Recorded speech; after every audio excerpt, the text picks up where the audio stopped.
tarde. Eu sou Mariana, eu trabalho na saúde suplementar já há quase 20 anos. Hoje eu trabalho com clínicas de atenção primária compartilhadas para operadoras. E eu, a convite do M3BS, estou aqui para entrevistar a Lu Infante, que é estrategista em ecossistema de saúde, para a gente falar um pouquinho sobre envelhecimento no Brasil, longevidade, não é, Lu? Exato. E a gente acabou de sair do painel, a Lu foi a palestrante, e eu queria começar com a fala da Marta, que para mim foi bem interessante, que é o seguinte: a gente passou por uma transição demográfica. Fazendo um parêntese, eu lembro lá na quarta série, o professor mostrando a pirâmide etária. Olha, em 2050 nós estaremos com mais idosos do que jovens. E estamos quase chegando lá, né? Já chegamos. Já chegamos. E passamos pela transição epidemiológica, mas não fizemos a transição do sistema de saúde. E eu achei isso muito interessante. E eu queria que você falasse um pouquinho sobre isso. Bom, então, obrigada, Mari. Obrigada pelo convite de falar aqui com vocês. Saindo quente agora da plenária, que foi muito bacana, tá ali com a Marta, com a Eli. De fato, você tem razão. A gente, como eu disse, o Brasil acelerou demais o seu envelhecimento. 2025, nós registramos pela primeira vez na história do Brasil mais idosos, 60 a mais, do que jovens entre 18 e 24 anos. E esse número dá uma chacoalhada na gente, porque era previsto 2050 e estamos em 2025. Isso faz a gente repensar, né? A visão da tríade de transformação da saúde, que envolve a transição epidemiológica e, como a Marta mesmo falou, hoje as pessoas morrem muito mais por suas condições de envelhecimento do que de doenças agudas. Então, morre mais gente de doença crônica do que doença aguda. A gente teve a transição etária, com mais pessoas idosas, 60 a mais, mas a gente não mudou a saúde do Brasil. A saúde do Brasil, ela atua igualmente quando ela iniciou essa operação. A Marta falou de 1950, mas se eu falar da lei da saúde suplementar e da lei dos planos de saúde, que é uma lei de 98, que é a 9656 de 98, o que a gente tem é um sistema de saúde baseado no tratamento do evento. E quando a gente cuida do evento, o que acontece? A gente não cuida da pessoa.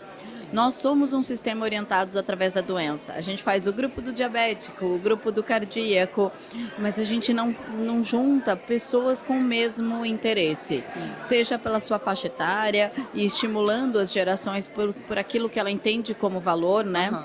A gente vive uma geração jovem, por exemplo, que olha para si, está olhando para superfoods, os alimentos e a suplementação, a atividade física, a condição estética, mas a gente só vai fazer uma linha de cuidado se ele tiver uma questão de saúde mental.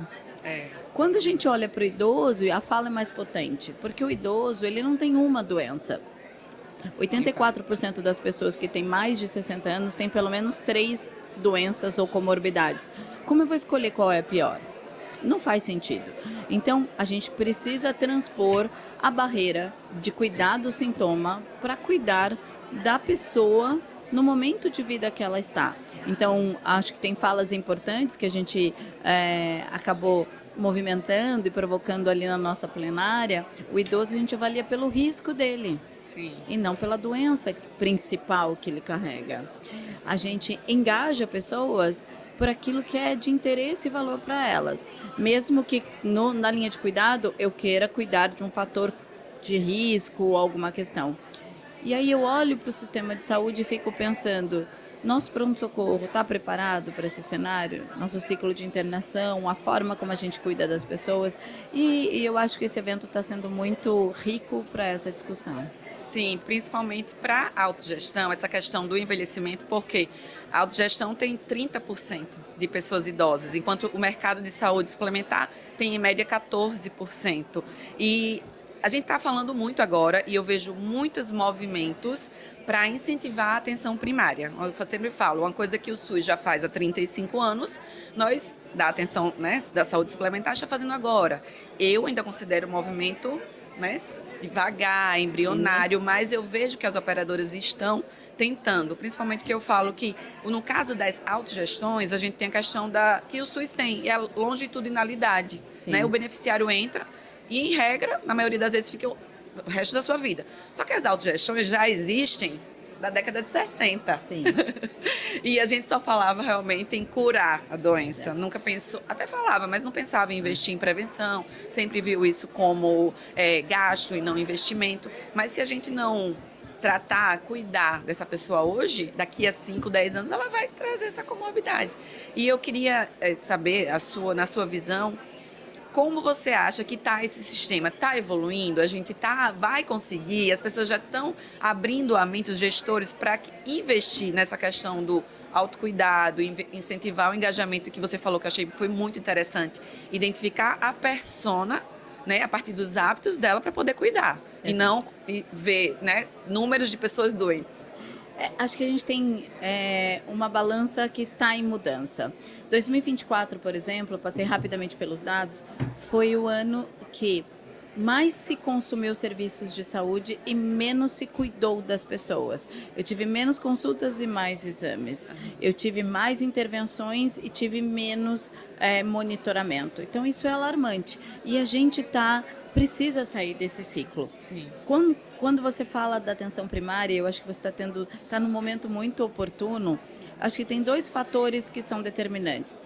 No Sistema Único de Saúde, onde o financiamento público é o grande mantenedor dessa operação, para você precisar de um cuidado lá na frente, você precisa estar inserido no sistema. Então, a condicionante social ajuda ao grau de aderência. Mas vamos lembrar que a estratégia da saúde e família está inserida em outros programas sociais.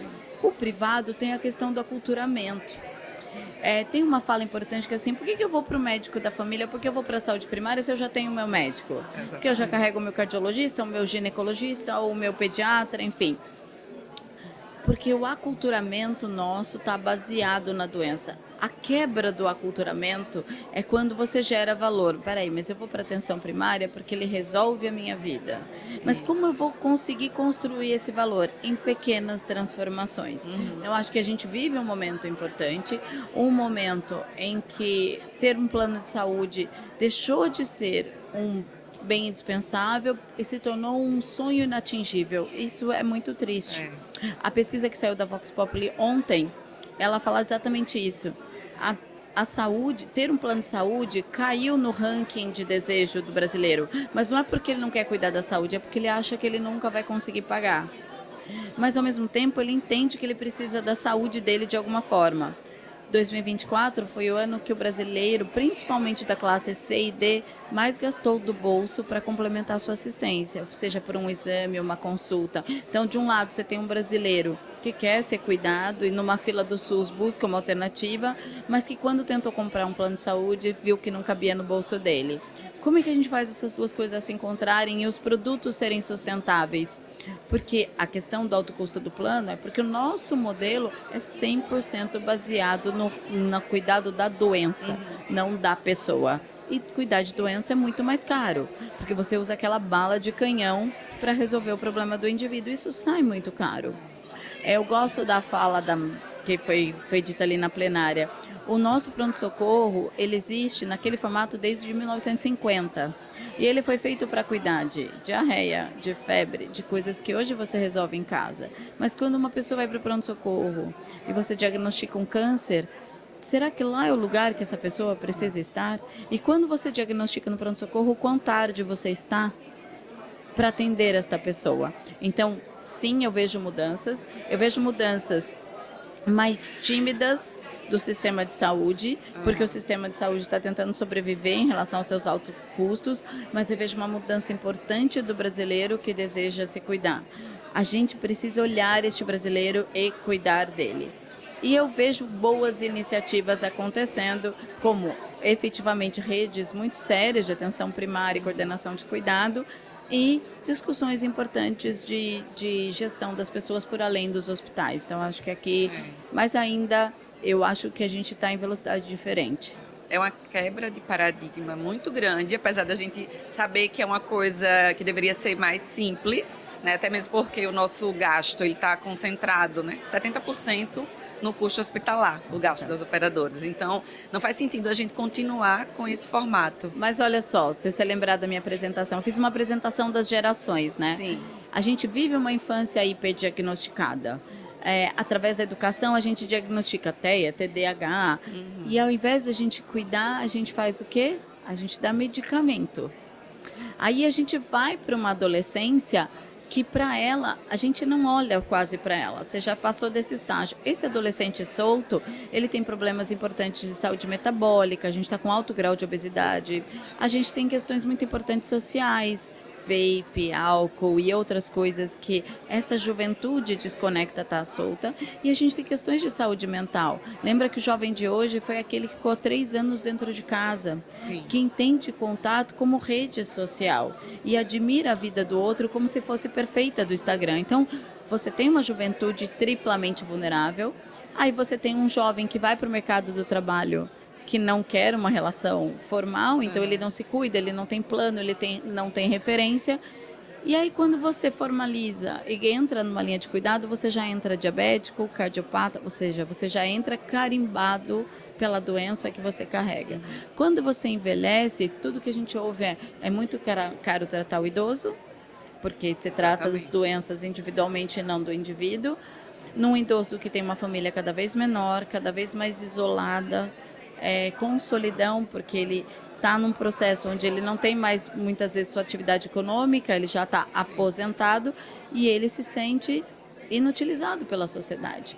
Então, quando você olha para essa geração, você fala, poxa, eu preciso olhar para isso diferente. Chega de eu olhar para o oncológico, diabético, o TEA, o cardiopata. Deixa eu olhar para essa geração, ela precisa desse cuidado. Essa precisa de convivência social e proximidade de geração. Esta precisa ter atenção primária efetiva para a gestão de controle de fatores crônicos. Esta aqui precisa de olhar integral. Quando eu olho por diferentes necessidades, crio personas e consigo engajar pessoas. Perfeito. É isso que a gente lá na nossa PS busca engajar o beneficiário, o paciente, cliente, com a saúde integrativa, tentando focar na saúde, no cuidado com educador físico, pilates, RPG, meditação, yoga. Então a gente fez um combo para dar esse suporte para o médico da família, porque hoje quem tem plano de saúde fala assim, eu vou no médico da família. Não faz. Eu vou no gastro, eu vou no neuro. Mas a partir do momento que você tem algo que puxe ele, que seja interessante, aí a gente consegue engajar também muito melhor. Eu estou muito feliz, acho que é um evento muito rico, que colocou a longevidade como tema central, super desafiador e ousado, e eu acho que esse time Unidas está de parabéns. Acho que é o começo do evento. E obrigada pelo convite, foi uma excelente conversa. Vocês vão conversar com outros, com Marta e com outros palestrantes. Espero ter aqui contribuído. A Elos, a minha consultoria também está à disposição de vocês para o que precisarem e é isso. Muito obrigada, Lu. Obrigada, M3BS. Estou muito feliz de ter participado aqui com a excelente profissional. Muito bom. Muito obrigada, Lu. Bom evento.